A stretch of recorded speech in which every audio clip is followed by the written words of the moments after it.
Merci à vous qui venez de nous rejoindre pour la deuxième partie de cette émission, de ce spécial Politicien consacré à la situation en Gambie. M'a rejoint M. Jean-Jacques Wondo. Vous êtes expert et analyste politique, spécialiste des questions sécuritaires. Vous êtes diplômé de l'Institut Royal Supérieur de la Défense en Belgique. Merci, M. Wondo, d'avoir accepté notre invitation. Bonjour. Le président Alpha Condé de la Guinée mène en ce moment même la médiation de la dernière chance après les présidents Bouhari du Nigeria et Mohamed Ould Abdelaziz de la Mauritanie. Va-t-il réussir à faire plier Yahya Jammeh? Rien n'est moins sûr, mais la CEDEAO n'entend pas faire marche arrière. Mais quelle est la légalité internationale d'une intervention militaire de la CEDEAO en Gambie? Élément de réponse dans ce sujet de la rédaction signée Corinne Kamdem.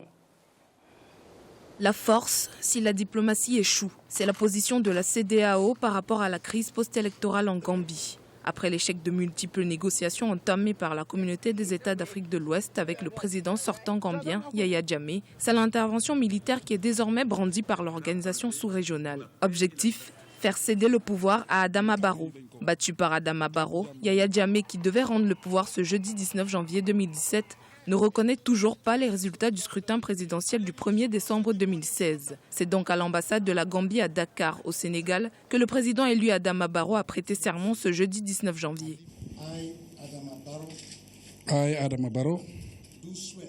Moi, Adama Barrow, promets de travailler et exécuter les fonctions de président de la République de la Gambie. Je promets de préserver et de défendre la Constitution.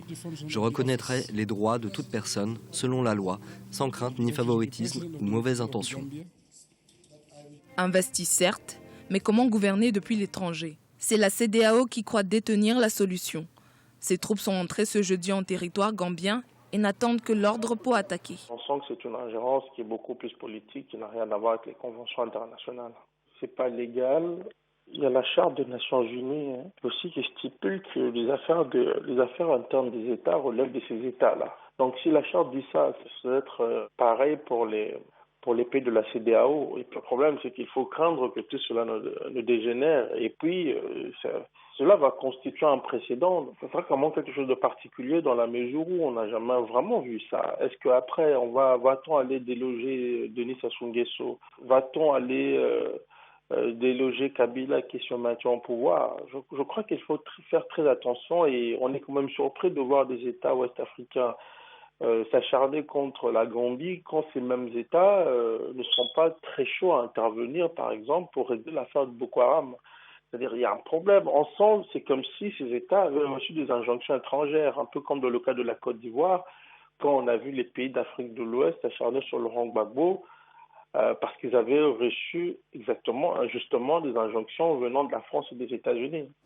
Une ultime tentative de négociation menée par le président guinéen Alpha Condé est en cours ce vendredi 20 janvier à Banjul. Si le président sortant Yahya Jammeh se refuse à saisir cette dernière chance de quitter le pouvoir, la CEDEAO aura recours à la force. D'autres pays membres de la CEDEAO sont en pleine préparation en vue d'une intervention militaire renforcée en Gambie. Le Nigeria, puissance militaire régionale, a déjà rassemblé ses troupes composées de 200 soldats en terre sénégalaise. Les Gambiens sont donc sur le qui-vive, même si beaucoup sont sortis dans les rues pour célébrer l'investiture d'Adama Barrow.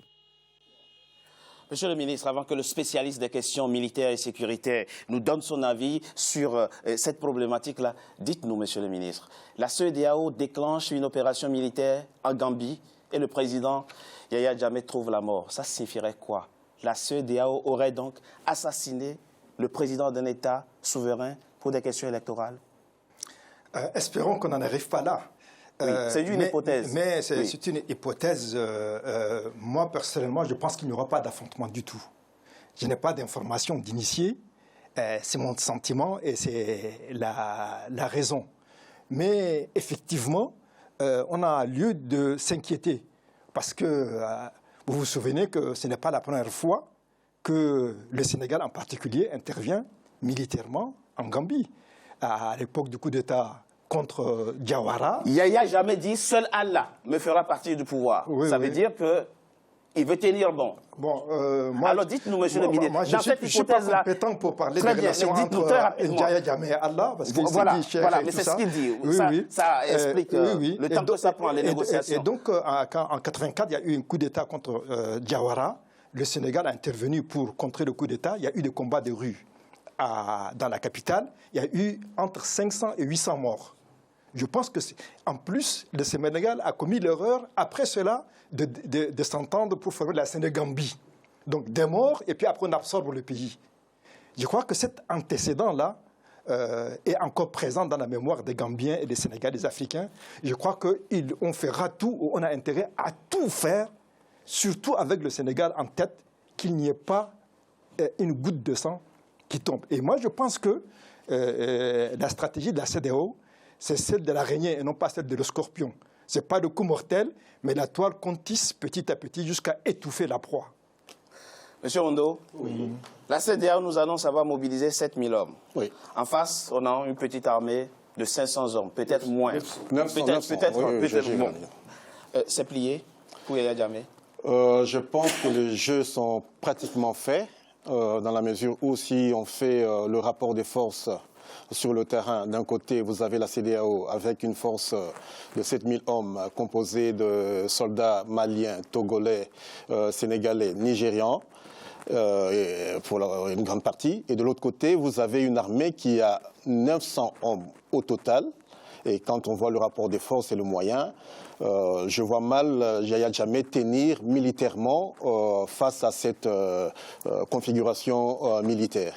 Si éventuellement l'opération militaire est lancée, la capitulation est à prévoir très rapidement du côté de Yahya Jammeh. Assez rapidement, parce qu'on voit déjà l'allégeance du chef d'état-major de l'armée gambienne qui, quelques jours auparavant, avait fait allégeance au président Yahya Jammeh.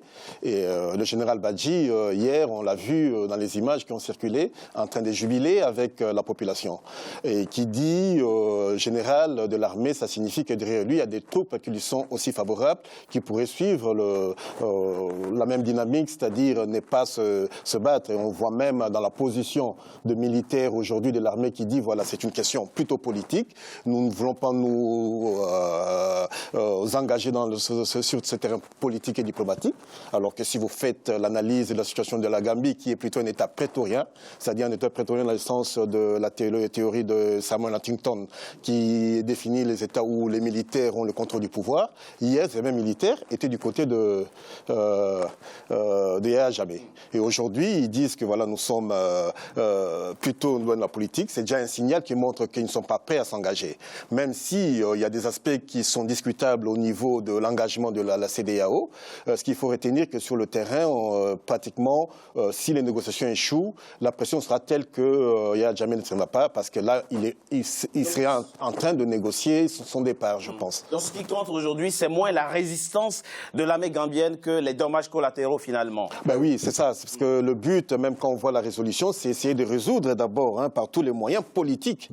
Donc on veut d'abord que la crise soit résolue de manière pacifique politique. Et comme on dit, la guerre étant une continuation de la politique par d'autres moyens. Tout à fait. Peut-être que cet aspect-là même... Je partage aussi l'avis de monsieur le ministre, qui dit que voilà, c'est plutôt mettre pression, parce que face au rapport des forces, on sait que Yahya Jammeh, bon, à moins qu'il soit suicidaire, n'ira pas jusqu'à engager ses troupes. Mais bon. S'il dit non au président Alpha Condé ce vendredi, qu'est-ce qui va se passer? Il va se passer qu'il aura peut-être une garde prétorienne autour de lui qui va essayer de résister. On va arriver à une situation plus ou moins similaire du Burkina Faso, avec une milice qui sera autour de lui et qui va essayer de résister face à une armée. Et il risque même d'avoir une bonne partie de son armée qui se retourne contre lui. Donc ça, ce sont les hypothèses qui peuvent arriver. Maître Federico, la CEDEAO déclare vouloir restaurer la démocratie en Gambie et protéger le peuple gambien. Comment comprendre ce postulat quand on sait que les rues de Banjul ne sont pas jonchées de cadavres? Alors, c'est très bien ce que vous dites, parce qu'il y a en économie un terme qu'on appelle l'hystérèse. L'hystérèse, qu'est-ce que c'est? C'est le degré de persistance des effets de choc. C'est-à-dire que Yahya Jammeh, à mon avis, s'est fondé sur l'hystérèse en se disant la Gambie a toujours été plus ou moins ballottée à partir de l'extérieur, annexée, etc. J'aurai le peuple avec moi. Et donc, les événements me montrent bien qu'il n'a plus cet argument-là dans sa poche parce que la rue n'est pas avec lui. La preuve est que dans le reportage, on voit des Gambiens avec des drapeaux célébrer quelque part la prestation de seulement que nous contestons juridiquement, mais il y a aussi la réalité. La réalité de la rue. La rue n'est plus du côté de Yahya Jammeh parce que c'est un dictateur. On a dit que c'est un État prétorien. Il n'est pas possible de régner pendant plus de 20 ans avec de la violence et espérer avoir un soutien populaire. Donc effectivement, cette fronde juridique de Yahya Jammeh et son dernier, je dirais, sa dernière donne, je veux dire, en termes de jeu stratégique, mais il n'a plus la rue de son côté.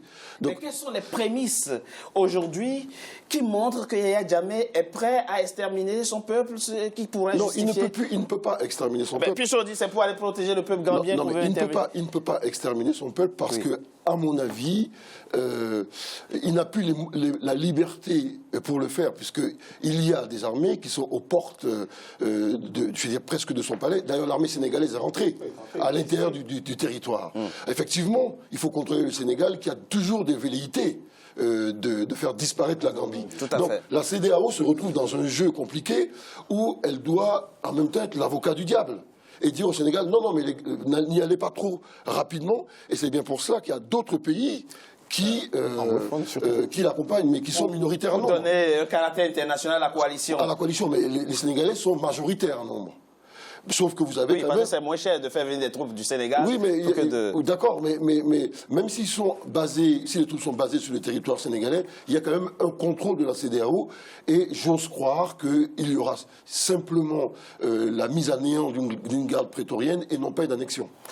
Monsieur le ministre, un intervenant du sujet que nous venons de voir s'interroge, ou du moins s'étonne de voir la CEDEAO se préoccuper de la Gambie alors que à l'intérieur de cette organisation, il y a des pays qui ont d'énormes problèmes, comme le Nigeria, qui n'a toujours pas réussi à attraper ou à capturer Chekao, le chef du mouvement islamiste Boko Haram. Alors, comment expliquer cet intérêt précieux pour la Gambie, alors que, selon certains analystes, il y a d'autres priorités?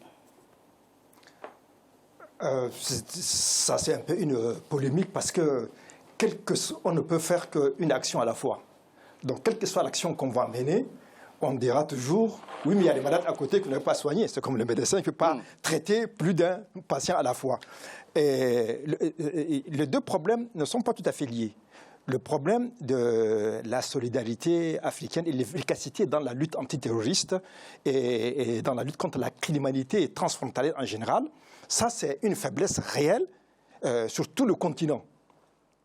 Et les États sont défaillants à cause, entre autres, de la corruption et des armées et des services de sécurité qui sont dressés pour mater les opposants et non pas pour poursuivre les malfaiteurs, etc. Ça, c'est un problème réel. Mais je ne suis pas tout à fait d'accord pour dire que puisqu'il y a ces problèmes, alors il faut laisser n'importe quel dictateur ricaner devant son peuple et menacer, parce qu'il menace les gens de mort. Et j'ajoute un exemple, je pense, qui est très significatif. Il y a 3 ou 4 mois, avant les élections, Adama Barrow, personne ne le connaissait, à l'extérieur. Et même à l'intérieur, ce n'était pas le chef de l'opposition. Ce n'était pas le candidat de l'opposition. Pourquoi il est venu là? Parce que le vrai chef de l'opposition, Yahya Jammeh, l'avait éliminé. Donc, faites allusion à Houssem Dabo. Oui. Et donc, il a éliminé pas mal d'autres avant, des journalistes. Un journaliste s'est fait tabasser parce que maintenant, avec son titre à rallonge, le cher, professeur, docteur, etc., machin, il l'a mis dans le désordre, il s'est fait bastonner. Donc, quand même, on a affaire à quelqu'un qui est très brutal, même si les rues ne sont pas jonchées de cadavres. Je pense que le fait qu'on s'occupe à la fois, comme disent les Chinois, un homme doit marcher sur des pieds. Il faut s'occuper à la fois de la sécurité, de la démocratie, de la bonne gouvernance. Cela dit, il faut le faire avec prudence et en respectant au maximum les règles et en tenant compte de tous les facteurs et ne pas laisser ça s'empoisonner par les calculs politiques des pays qui existent aussi. Monsieur Rondeau, très rapidement, en 2015, le Burkina Faso sollicite, dans les mêmes conditions plus ou moins, la CEDEAO qui reste muette et se réfugie devant la souveraineté nationale. Aujourd'hui, elle intervient en Gambie. Suivant quels critères, finalement, doit-on choisir les pays d'intervention? Oui, mais c'est assez difficile parce que ce sont deux cas qui sont assez similaires, qui ne sont pas exactement la même chose, parce que que si on revient pour le cas du Burkina, que je connais... ont dû payer, beaucoup de Burkinabés ont dû payer de leur vie pour se débarrasser. Mais on était dans un processus où il n'y a pas eu d'abord une élection, une légitimation du pouvoir.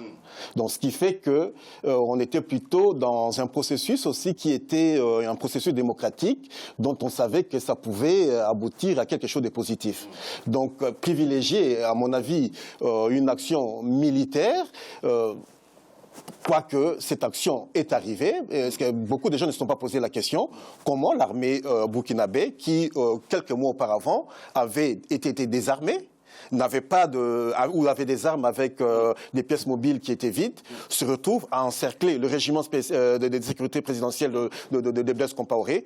Et quelque part, je pense que même cette CEDEAO a agi, mais pas de manière visible.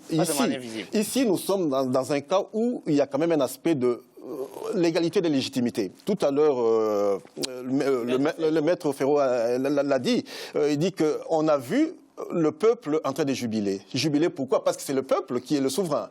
C'est le peuple qui a... Alors, il faut rappeler et nuancer tout ça. Et entre les deux candidats, entre Yaya Jammeh et Adama Barrow, il n'y avait que 20 000 voix d'écart. Donc, Yaya Jammeh a aussi ses partisans en Gambie. Non, vous pensez? Alors, moi, j'ai un vrai problème. J'ai le troisième candidat. Il faut tenir compte du troisième candidat aussi, qui a fait plus de 100 000 voix. Voilà. Non, puisque c'est l'une des raisons pour lesquelles il a fait volte-face. Il dit, on m'a dit, il y a une différence de 60 000 voix. Aujourd'hui, j'apprends que la différence est réduite de 40 000, donc il n'y a que 20 000 voix. Il faut tenir compte aussi de la dimension de la population. C'est un pays à peine 1 700 000 habitants. Et qui le corps est réduit. Donc cette différence, ça peut aussi porter, comme il a dit. Il y a cet aspect des autres candidats qui étaient de l'opposition. Donc si on fait la sommation, on sent que c'était plutôt un vote contre Yaya Jammeh. Mais sur certains aspects d'intervention de la CEDEAO, on peut se poser la question, notamment sur les ambitions cachées, par exemple, du Sénégal. Par contre, pourquoi je ne suis pas d'accord dans l'analyse qui a été faite tout à l'heure, c'est parfois on essaie de faire des amalgames pour comparer ce qui est incomparable. Par exemple, dire que pourquoi ils ne vont pas intervenir dans les questions du Boko Haram. Alors non, ici, vous avez la CEDEAO qui, dans ses instruments, est aussi quelque part gardien de la démocratie ou de la gouvernance démocratique. Donc on ne peut pas faire des amalgames en voyant toujours une main cachée ou un complot quelque part, même si on sait que voilà, l'intervention peut être aussi le fait d'une volonté extérieure. Ce qui est vrai, c'est que par expérience, partout, vous êtes un dictateur. Ça ne suffit pas pour qu'on intervienne contre vous. Il faut être dictateur et en même temps gêner certains intérêts. Certains États. Voilà. C'est le cas, par exemple, du Gabon aujourd'hui. La question qu'on peut se poser... Non, de la Gambie, vous voulez du Gabon. À l'élection gabonaise. Qui aussi, les restos sont contestés. Écoutez, merci, nous marquons une courte pause. On se retrouve dans quelques instants pour la troisième et dernière partie de notre émission. À tout de suite.